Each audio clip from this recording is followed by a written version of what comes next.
Now, there's also a difference between state law and federal law and differences between states. Could you just help us understand how that affects things in terms of where people's freedoms or rights or responsibilities fit day to day?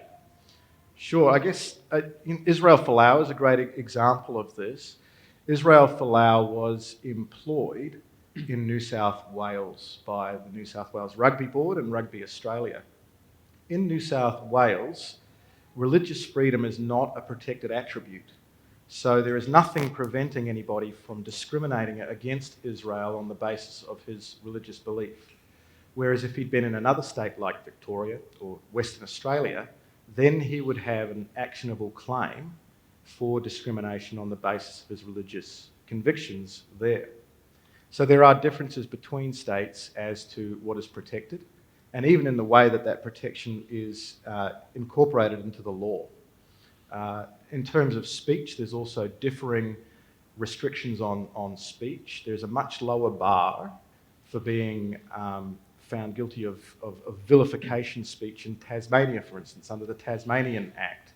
So again, that's the Bishop Porteous case, where a Catholic bishop writes a letter which sets out the Catholic teaching on marriage and then sends it around to Catholic schools. And someone makes a complaint under the Tasmanian Act that this is vilifying speech.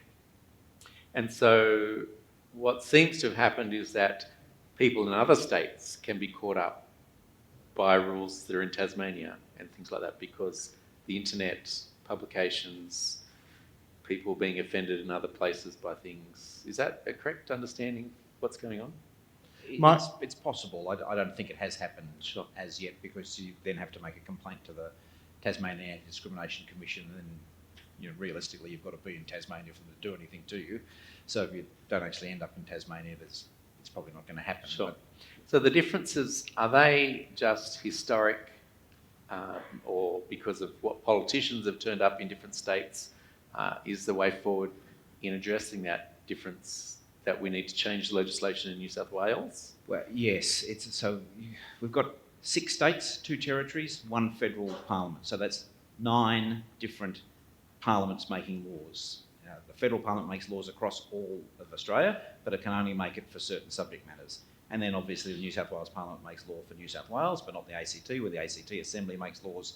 And so each of these bodies are elected by different electors, different majorities at different times. You look around the country, sometimes they're Labor, sometimes they're Liberal, sometimes they're a minority government with Greens, etc., etc. So those different political majorities pass different laws at different times. And so obviously all 9 parliaments are not passing identical laws, and the laws can not be in sync, and that's normal in a federation like we have. So if we looked around the set at the moment, as John has rightly said, you can't. It's unlawful to discriminate against someone on the grounds of their religion under state law in Victoria, Queensland, Tasmania, WA, ACT and Northern Territory, but in New South Wales and South Australia, it's not unlawful to discriminate against someone on the grounds of their religious belief or activity. And in the federal law, it's not unlawful to discriminate against someone on the grounds of their religious belief or activity. Adding a bit to complexity, if the discrimination is occurring in the workplace, there's a federal act which is called the Fair Work Act, and that puts some rules around that. And that's the one that Israel Folau has managed to clutch it, a section way up the back of that federal act, section 772, which says you can't actually dismiss someone on the basis of their religious belief. But he had no, as John rightly pointed out, he had no recourse under New South Wales law, and he had no recourse under the anti-discrimination provisions of the Fair Work Act. He happily found this section up there, and that's what he's hanging his hat on for his appeal. Otherwise, nothing. And then if we flip it around the other way and say, are religious bodies protected if they discriminate or they do something in the exercise of, running a religious school or a religious body which is said to discriminate against someone on the grounds of their sexuality or their gender identity? And let me give you a simple example of that. When we had the Wong bill come up, Senator Penny Wong put a bill up last year in November, December to take away those religious exemptions in the Federal Sex Discrimination Act. So it's a federal act that says you can't discriminate against someone on the grounds of their gender or sexual orientation or gender identity. And there were religion exemptions in there for religious bodies, churches, synagogues, mosques, and religious schools, and that ALP bill would have just gone and taken out all of those exemptions. Right? So what would that have meant? It would have meant, as when I spoke to some Christian school principals, they said, well, we had a group of girls come to see me and they wanted to start a lesbian girls club at the school. It would have been discrimination to say no. This is a Christian school and you can't have a lesbian girls club here. Or we had a boy who was transitioning to a girl or who identified as a girl and therefore wanted to go and use the girls' change room, even though he's still physically and anatomically a boy. And sought permission to that. If the school had said no to that, on the grounds of the school's belief that gender was anatomical and genetic rather than self-identified, that would have been discrimination. So the only thing that prevents a discrimination claim being brought in those two cases, the lesbian girls club or the boy transitioning wanting to use the girls' change room, is the exemptions that sit in the Sex Discrimination Act. So the Labor bill would have got rid of them completely.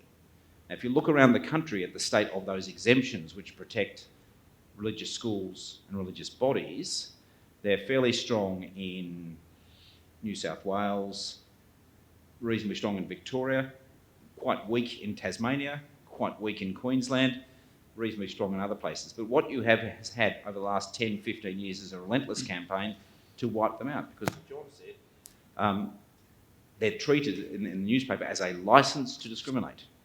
Those things which are called exemptions are treated as a licence to discriminate.